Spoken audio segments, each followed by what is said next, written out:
Halo Sobat Football Lovers, kembali lagi di channel Bal News 2. Nah, kali ini di channel ini kami membahas berita seputar olahraga sepak bola. Dari mulai berita timnas Indonesia, informasi Liga Indonesia, informasi Liga seputar internasional. Bagi kalian yang belum subscribe channel ini, bisa langsung di subscribe dan nyalakan loncengnya agar kalian tidak ketinggalan video terbaru dari kami. Baiklah, langsung saja kita masuk ke video pembahasannya. Sein Patinama tegaskan Indonesia tidak pantas dirugikan. Cina gandeng Pak Hangzhou jelang lawan timnas Indonesia. Trik Cina yang wajib diwaspadai oleh skuad Garuda. Media Thailand ingatkan Indonesia karena hal ini. Push like di bawah, lanjut simak informasi selengkapnya sebagai berikut.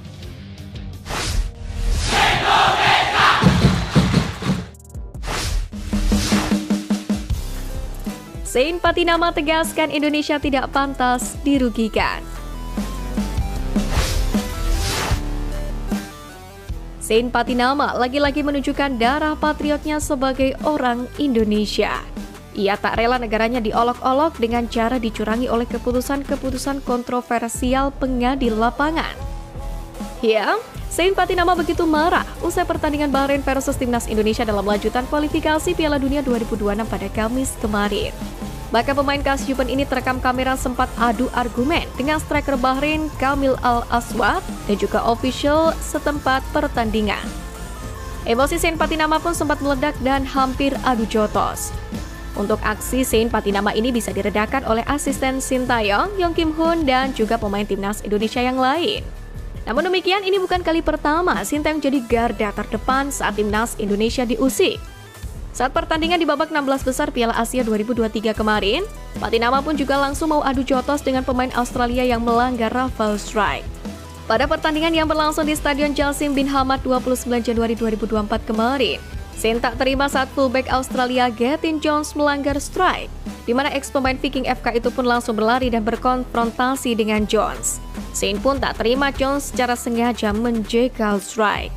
Ekspresi Sein Patinama yang sangat marah kepada pemain Australia itu. Wasit yang memimpin laga kemudian tenangkan Sein Patinama. Bek Australia itu pun akhirnya mendapatkan kartu kuning atas aksinya. Apa yang dilakukan Sein Patinama ini pun tuai pujian dari publik saat itu. Sama seperti yang sekarang ia dapatkan pasca hasil imbang Bahrain versus timnas Indonesia. Sein sendiri pernah mengatakan dengan bangganya bahwa ia adalah orang Indonesia bukan orang asing. Pernyataan ini menyusul gunjingan miring terhadap pemain keturunan yang sempat santer terdengar.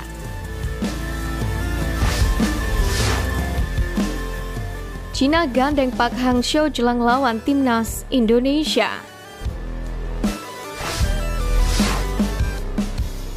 Timnas Cina menghuni peringkat dasar klasemen sementara grup C alias menjadi tim juru kunci setelah menelan 3 kekalahan beruntun. Kekalahan 3 kali berturut-turut ini membuat posisi Ivan Kovic terancam dipecat oleh Federasi Sepak Bola Cina atau CFA. Sementara itu menurut laporan media Cina, CFA sendiri kemungkinan besar akan memutuskan masa depan Ivan Kovic dalam beberapa hari ke depan. Dan salah satu kandidat teratas yang dapat mengisi kursi panas tersebut adalah mantan pelatih timnas Vietnam Pak Hangzhou. Laporan yang mengaitkan Pak Hangzhou dengan timnas Cina ini pun mendapatkan respon dari media Vietnam dan Viet. Kalah telak, timnas Cina minta bantuan ke Pak Hangzhou, tulis judul dalam artikel yang dimuat dan Viet. Sebagai informasi, tahun lalu surat kabar Cina Sohu sebenarnya meminta pihak federasi segera menunjuk Pak Hangzhou untuk memimpin tim nasional, yakni demi ambisi masa depan mereka. Terkait gaji yang besar yang dirumorkan diminta oleh PHS, media tersebut pun dengan sesumbar Cina mampu membayar di atas itu. Kehadiran Pak Hangzhou di timnas Cina sendiri dipercaya bakal membawa banyak manfaat untuk kemajuan tim nasional. Timnas Vietnam sendiri menjadi salah satu bukti tangan dingin dari Pak Hangzhou.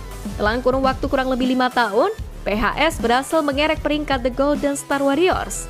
Sederet trofi pun berhasil dibawa pulang oleh Vietnam.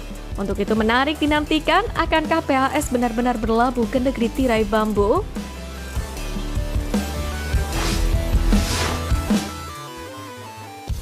Trik Cina yang wajib diwaspadai skuad Garuda.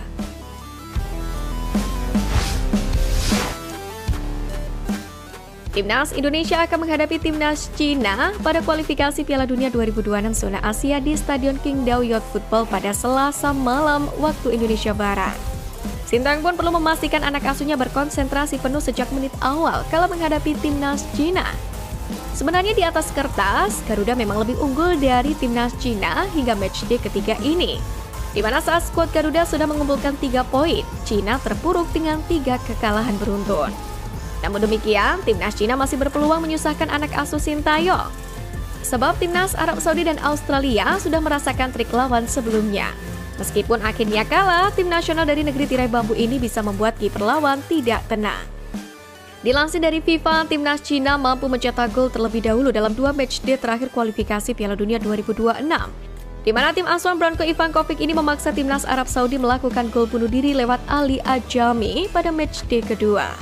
Sementara pada matchday ketiga, Timnas Australia juga harus kebobolan terlebih dahulu oleh gol Xie Weneng.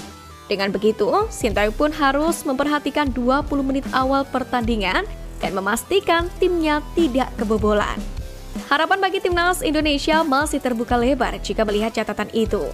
Tren belum terkalahkan dalam 3 laga awal akan menjadi modal bagus untuk sekarang memukul Timnas Cina. Apalagi Cina sendiri juga sudah kehilangan kepercayaan pendukung.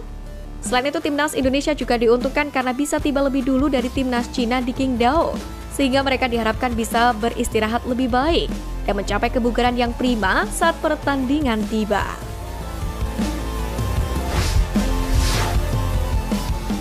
Media Thailand ingatkan Indonesia karena hal ini.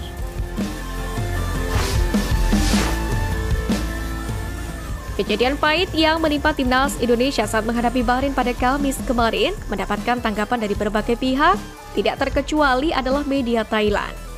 Dalam hal ini, media Thailand Mainstay menyoroti bahwa Thailand dan Vietnam juga pernah menjadi korban wasit semacam Ahmed Alkaf. Negara-negara Asia Tenggara pun dikatakannya sering mendapatkan tendangan penalti kontroversial saat berhadapan dengan negara-negara Arab. Vietnam pernah mengalaminya dalam kualifikasi Piala Dunia 2022. Saat itu Dwi Man dianggap melakukan pelanggaran di kotak penalti.